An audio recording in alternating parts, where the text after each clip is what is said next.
señalaba previamente, los antibióticos deben ser utilizados de manera racional, juiciosa, porque hay que tomar en cuenta varios factores, que como es la consideración de los costos en la selección y administración de agentes antimicrobianos.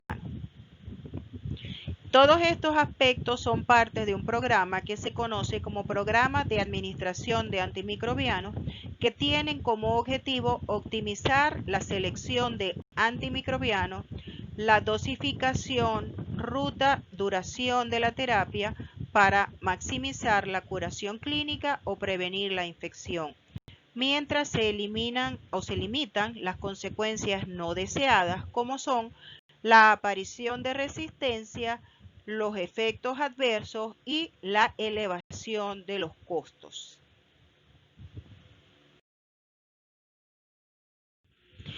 Hemos señalado previamente que ya la Organización Mundial de la Salud declaró a la resistencia antimicrobiana como un problema de salud pública. Entonces, el uso racional de los agentes antimicrobianos busca exactamente eso, es prevenir la aparición de resistencia antimicrobiana. Esto se puede lograr mediante evitar el tratamiento con antibióticos en los casos en que no son apropiados, como por ejemplo infecciones virales del tracto respiratorio superior adquiridas en la comunidad. Generalmente las gripes, y todos los cuadros respiratorios de origen comunitario son de origen viral, y en estos casos los antibióticos son inefectivos y muchas veces lo que hacen es incluso complicar el cuadro al barrer la flora normal a nivel del tracto respiratorio. Debemos utilizar siempre y cuando sea posible antibióticos de espectro reducido, por supuesto que sean activos contra el microorganismo implicado como agente causal, y administrar los antimicrobianos por el menor tiempo posible para que sean eficaces en el tratamiento de un síndrome clínico en particular. Porque como les hacía mención, se nos está acabando la edad de oro de los antibióticos y corremos el riesgo de que los antibióticos se hagan ineficientes debido a su uso incorrecto o abusivo. En este sentido, se recomienda siempre ser asesorados por el profesional de la salud antes de iniciar terapia antimicrobiana.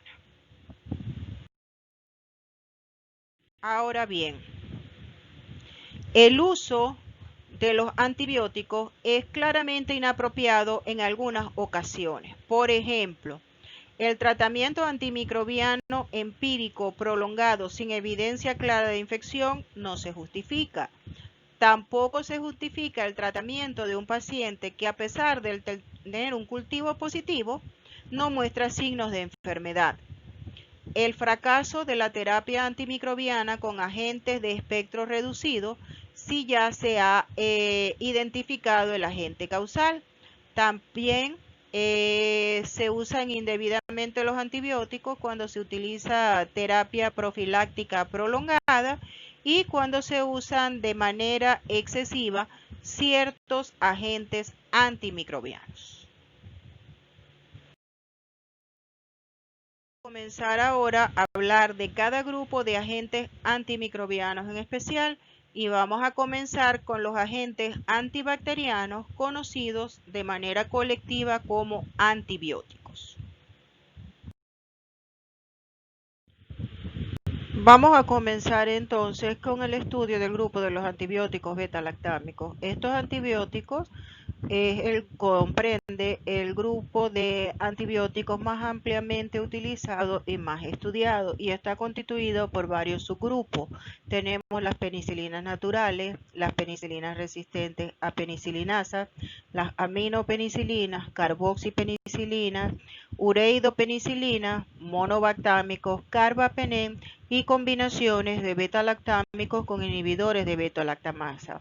Sin embargo, todos estos antibióticos comparten una estructura en común, que es la presencia de un anillo beta-lactámico en el centro de su estructura química.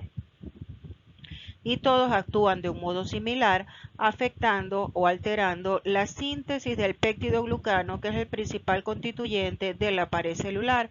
En consecuencia, se pierde la integridad de la pared celular de la bacteria se destruye debido a un aumento del gradiente de la osmolaridad que conduce a la lisis o explosión de las bacterias y la pérdida del material intracelular. Los mecanismos de resistencia implicados para los beta-lactámicos vamos a ver a lo largo de las diapositivas, que son varios. Uno es la producción de enzimas inactivadoras llamadas en conjuntos beta-lactamasa que abren el anillo beta-lactámico inactivando al antibiótico. Otro mecanismo puede ser alteraciones a nivel de las proteínas de unión a penicilina, conocidas como PBP, existentes a nivel de la pared celular, o la creación de nuevas proteínas fijadoras alteradas, que es lo que más ocurre en los gram positivos, que haya disminución de la afinidad de estas PBP, o que haya disminución de la permeabilidad por modificación de porinas a nivel de la membrana externa, particularmente en los organismos gram negativos, que son los que poseen membrana externa. Y dependiendo del tipo de beta-lactámico en cuestión, pueden tener un espectro de acción sobre organismos gram positivos, gram negativos y algunos grupos de bacterias anaeróbicas. Hemos mencionado entonces que el primer grupo de los beta-lactámicos está constituido por las penicilinas naturales, conocidas como penicilina G y penicilina B. Ellas, al igual que el resto de los antibióticos del grupo, ejercen su efecto a nivel de la última etapa de la síntesis de péptido-glucano y tienen como blanco a las proteínas fijadoras de penicilina. Obviamente, el efecto antibacteriano de estos antibióticos va a depender de la afinidad del antibiótico por las proteínas de unión a las penicilinas, es decir, a las PBP, y de la capacidad de activación del sistema lítico natural de la bacteria, constituido por las autolisinas, que degradan a la pared celular en los puntos necesarios para que ocurra la síntesis de nueva pared celular. Ahora bien, para que los antibióticos beta-lactámicos tengan efecto, se necesita que la célula esté en multiplicación activa, es decir, que la célula se tiene que estar multiplicando, tiene que haber la síntesis de nuevo material para la pared celular. Las penicilinas naturales deben ser administradas por vía parenteral, es decir, inyectadas. Y tienen efectos sobre especies de estreptococos como Streptococcus pneumoniae, Streptococcus agalactiae, Streptococcus pyogenes, y también sobre el agente causal de la sífilis, por mencionar algunos microorganismos como el treponema pálido. Tenemos también las penicilinas resistentes a penicilinasas, que incluyen a la cloxacilina, la oxacilina y la meticilina, que lo que hacen es evadir el efecto de las enzimas que hidrolizan el antibiótico. Y esto es el espectro de acción, son los estafilococos sensibles a meticilina y especies de estreptococo. La estructura química de los beta-lactámicos, es decir, de las penicilinas naturales, fue modificada y se le agregaron grupos amino con la intención de mejorar su actividad contra organismos gram negativos. Y por eso surgen las llamadas aminopenicilinas como la ampicilina y la amoxicilina, que tienen efectos contra especies de enterococos y estreptococos. Después tenemos el grupo de las carboxipenicilinas, que no son más que penicilinas a las que se les ha agregado grupos carboxílicos, dando origen a la carbenicilina y la ticarcilina. Estas, juntos con las ureidopenicilinas, constituyen las llamadas penicilinas antiseudomonas.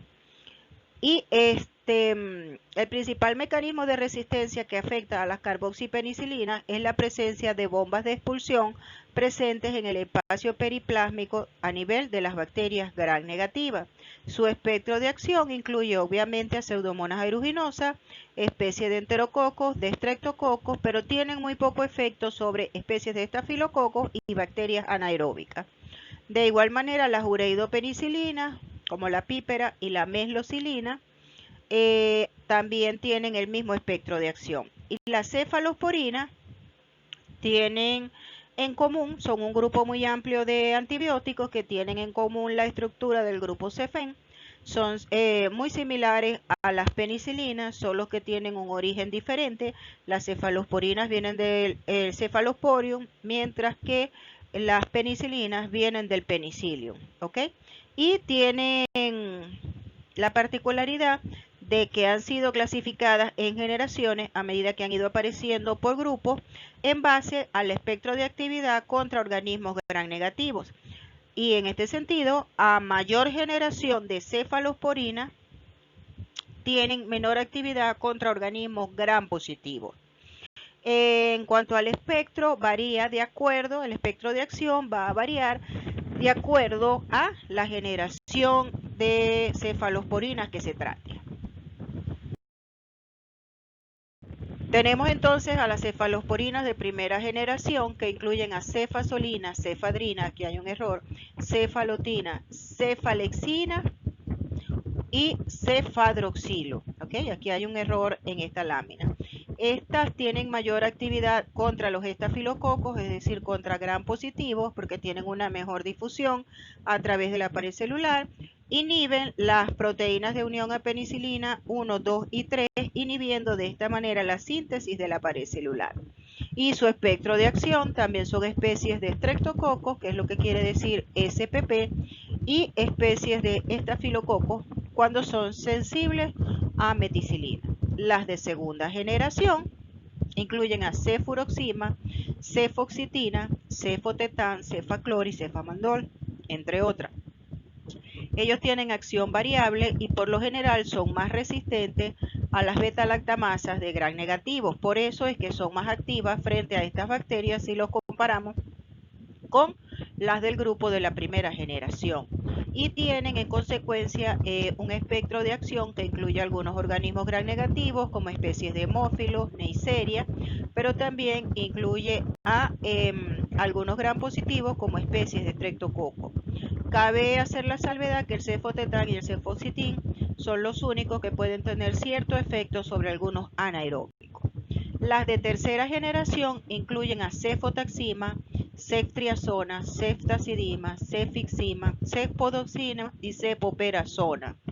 Estas tienen una gran amplitud de espectro frente a bacterias gram negativas y son estables ante la mayoría de las beta-lactamasas producidas por estos microorganismos, a excepción de las beta-lactamasas de espectro extendido o expandido, conocidas popularmente como BLE.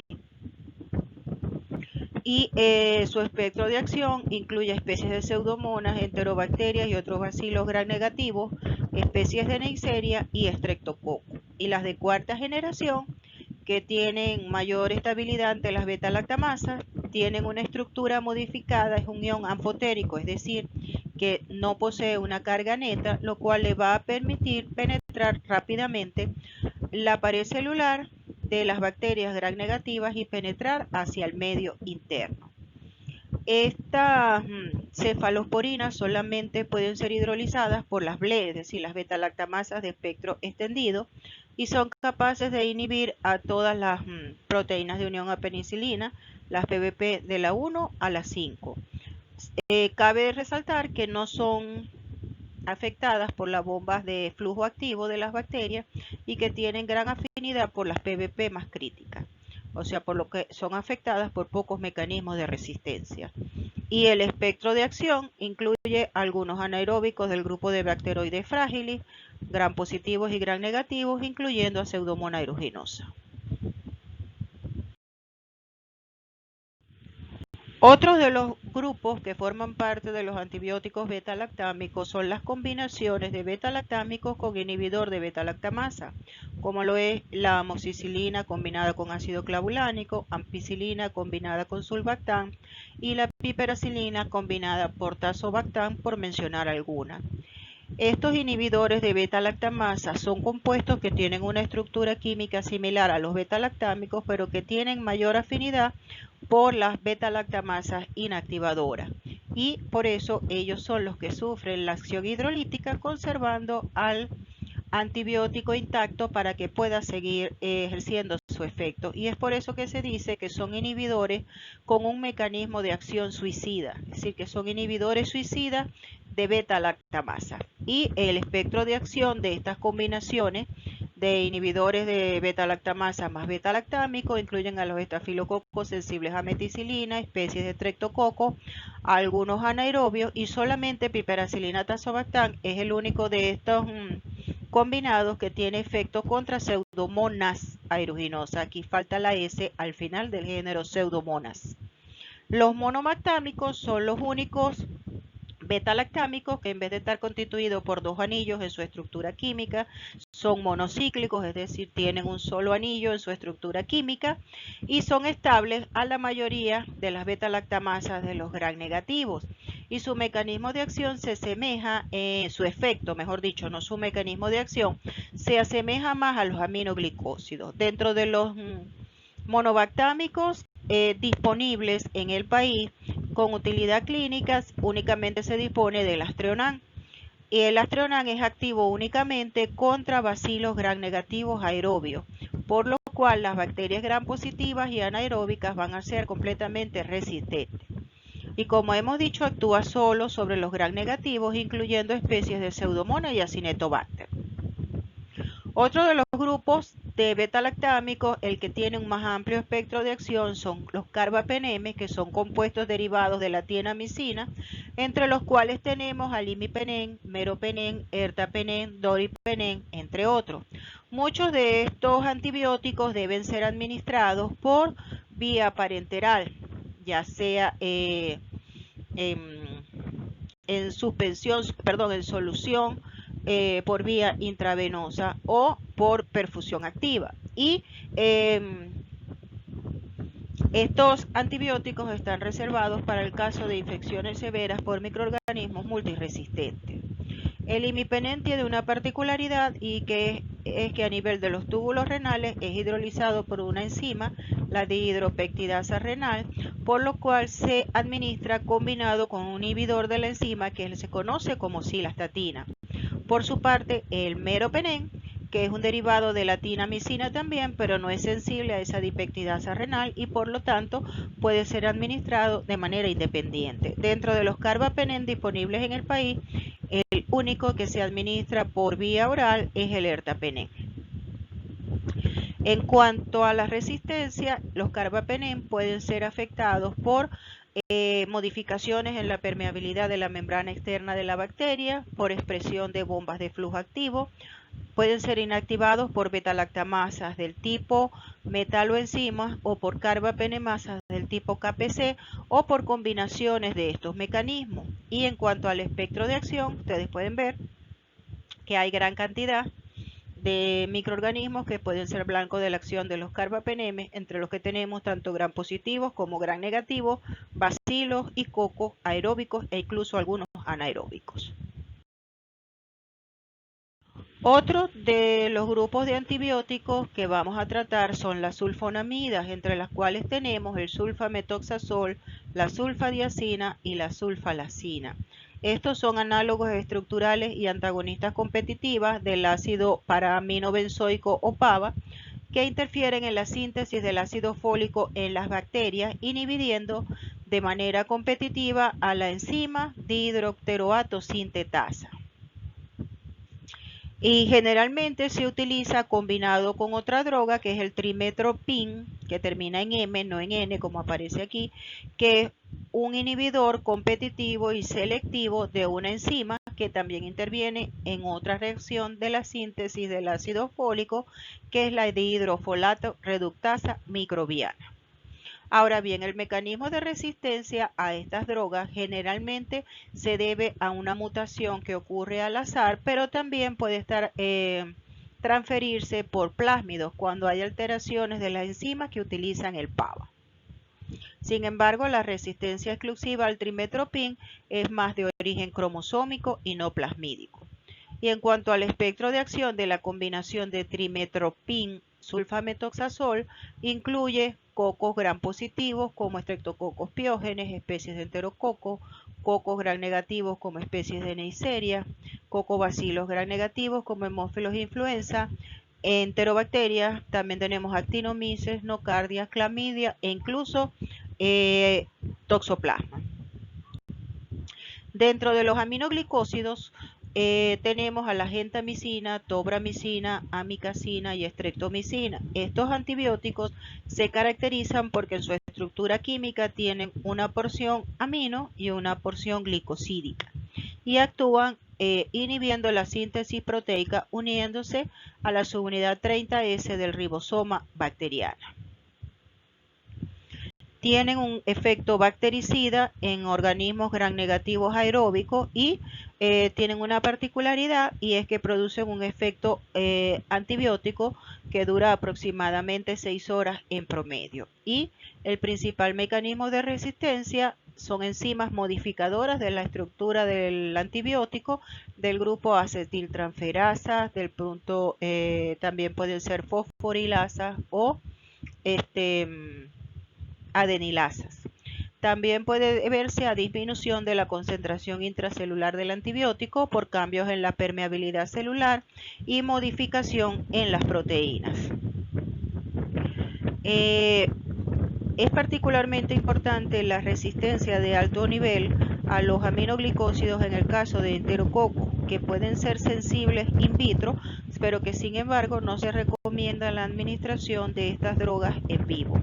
Y el espectro de acción es fundamentalmente contra organismos gram positivos y para gram negativo, y para organismos gram positivos se utilizan en combinación con glicopéptidos o betalactámicos.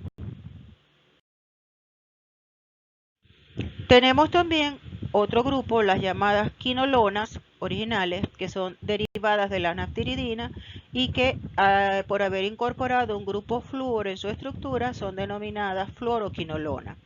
Estas también han sido clasificadas en generaciones como la cefalosporina, y entre estas tenemos la ciprofloxacina, ofloxacina, norfloxacina, lomefloxacina, levofloxacina y moxifloxacina, entre otras. El mecanismo de acción de estos antibióticos es que inhiben el superenrollamiento del ADN, que lo lleva a cabo enzimas denominadas ADN girasa o topoisomerasa. El mecanismo de resistencia generalmente es por mutaciones en el gen que codifica los polipéptidos de la subunidad A de la girasa, aunque también puede ser mediada por la expresión de bombas de flujo que extraen las quinolonas del interior de las bacterias. Y también ahora se ha descrito que puede existir resistencia codificada por plásmidos, y es más frecuente en los microorganismos productores de BLE, que se asocia también con resistencia a la fluoroquinolona. También se ha descrito que las mismas enzimas modificadoras de aminoglicósidos pueden ser responsables de resistencia a fluoroquinolonas, particularmente a la ciprofloxacina. Y aquí vemos el espectro de acción de las diferentes quinolonas, como son básicamente para organismos gram negativos, aunque levo y moxifloxacina tienen también la particularidad de que pueden actuar contra gram positivos productores de infecciones a nivel del tracto respiratorio, como Streptococcus pneumoniae, también bacterias atípicas como Mycoplasma, clamidia, etc. Incluso moxifloxacina puede tener efectos sobre algunos microorganismos anaeróbicos.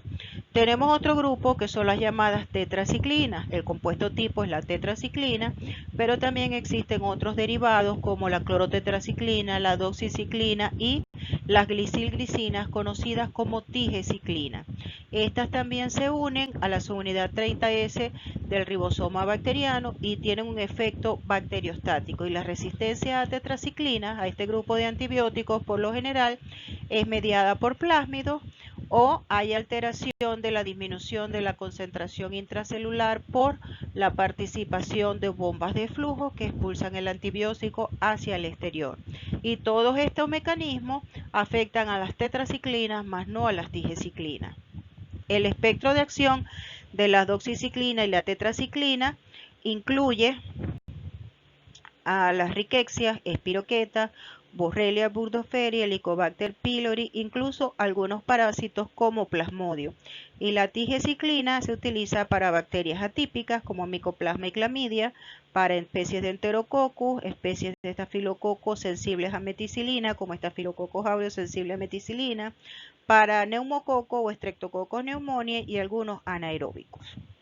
Tenemos también el grupo de los macrólidos que también actúan inhibiendo la síntesis de proteínas, pero ya no se unen a la subunidad 30S del ribosoma, sino a la unidad 50S. Ellos tienen un efecto postantibiótico más prolongado y pueden ser bactericidas y bacteriostáticos, de acuerdo a la concentración o al tiempo de aplicación. Y por lo general tienen mejor efecto a pH alcalino. Las mutaciones ocurren generalmente por alteración de sitio de unión del ribosoma, por una mutación cromosómica, o también puede deberse al desarrollo de una bomba de expulsión activos de las bacterias. Tienen efecto también sobre bacterias atípicas, Haemophilus influenza, Moracella catarrhalis, Mycobacterium avium y Helicobacter pylori, entre otros microorganismos. Tenemos entonces otro grupo que sería el grupo de los glicopéptidos, cuyos principales representantes son la vancomicina y la teicoplanina, que se unen al extremo terminal de alanina del péptido glucano y van a bloquear la incorporación de este aminoácido a la síntesis de la pared celular. Y tienen un efecto bactericida lento que depende tanto de la exposición como del tiempo.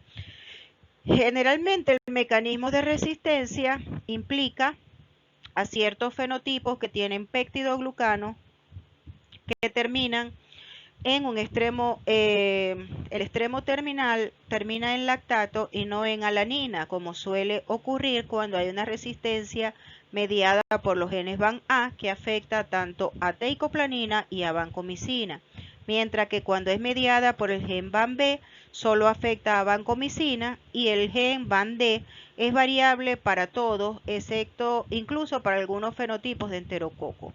Se ha demostrado que largas exposiciones al antibiótico son responsables de generar una resistencia intermedia a Staphylococcus aureus, que es las llamadas células BISA. Tenemos también el espectro de acción de estos antibióticos, básicamente son organismos gram positivos, tanto cocos aeróbicos como anaeróbicos y bacilos gram positivos, esporulados como perfringens o no esporulados como listeria y actinomyces. Tenemos otro grupo de antibióticos netamente sintéticos que son las oxazolidinonas, cuyo principal representante es el linezolid, que son uno de los más nuevos, y que inhiben la síntesis de proteínas al unirse al complejo de iniciación de la síntesis de proteínas antes de que éste se una a la subunidad 50S del ribosoma, bloqueando entonces el ensamblaje del complejo 70S. Afortunadamente hay pocos mecanismos de resistencia asociados, sin embargo se han descrito que pueden haber mutaciones en algunas de las proteínas existentes en el ribosoma y también se ha asociado con la presencia de algunos plásmidos, específicamente con el plásmido CFR. En cuanto al espectro de acción de las oxazolidinonas, ellos actúan también básicamente contra cocos gram positivos multiresistentes, pero también pueden tener acción sobre algunas bacterias atípicas, sobre Mycobacterium tuberculosis y especies de nocardia. Otro grupo de antibióticos serían los lipopéptidos, pero ya estos actúan alterando la permeabilidad de la membrana celular y el principal representante de estos compuestos es la dactomicina. Su mecanismo de acción específico consiste en modificar la polarización de la membrana de los organismos gram positivos. La resistencia no es común, pero ha sido descrita y también, como les mencionaba, todo este grupo de antibióticos tienen efectos contra microorganismos, contra cocos gram positivos multiresistentes a los antibióticos. Tenemos el grupo de las estreptograminas, donde se nos presenta el antibiótico combinado quinopristin dalfopristin, que inhibe la síntesis proteica, uniéndose a varios lugares de la subunidad 50S del ribosoma de la bacteria. El mecanismo de resistencia es poco frecuente y poco conocido, y el espectro de acción siguen siendo los cocos gram positivos. Tenemos los nitrofuranos y la fosfomicina, entre los cuales tenemos la nitrofurantoína como representante de los nitrofuranos y la fosfomicina, que inhiben la síntesis de la pared bacteriana en lugares diferentes a los beta-lactámicos, y el mecanismo de acción de la nitrofurantoína todavía a la fecha no está muy bien definido. El mecanismo de resistencia a estos antibióticos es muy rara, pero se ha descrito que puede existir resistencia cruzada con los aminoglicósidos, y el espectro de acción fundamentalmente son bacilos gram negativos del tipo Escherichia, Proteus, Klebsiella, Haemophilus, aunque también actúan sobre algunos cocos gram positivos como Staphylococcus coagulasa negativas, como el Staphylococcus saprofítico. Tenemos el grupo de las lincosamidas, donde tenemos a la lincomicina y a la clindamicina, que también se unen a la subunidad 50S del ribosoma para inhibir la síntesis proteica.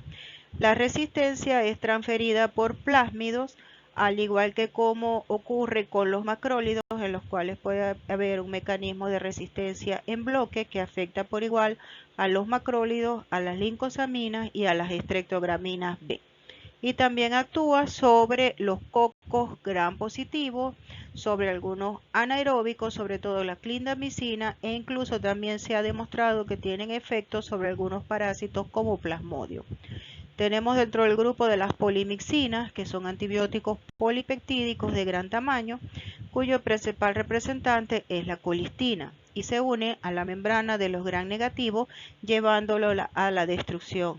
El mecanismo de resistencia es poco conocido, sin embargo está presente. En casos de cepas se utiliza en el tratamiento de infecciones por gérmenes gram negativos multiresistentes. Y tenemos también al grupo de las rifampicinas, como la rifamicina, la rifampicina propiamente dicha, etcétera, que se unen a la subunidad beta de la ARN polimerasa, tienen un efecto postantibiótico prolongado, y el mecanismo de resistencia suele producirse o aparecer rápidamente y se debe a mutaciones específicas a nivel de la enzima ARN polimerasa, y conlleva dificultades para que el antibiótico pueda atravesar la pared bacteriana. Su efecto de acción básicamente son microorganismos gram positivos, incluyendo también a especies de micobacterias.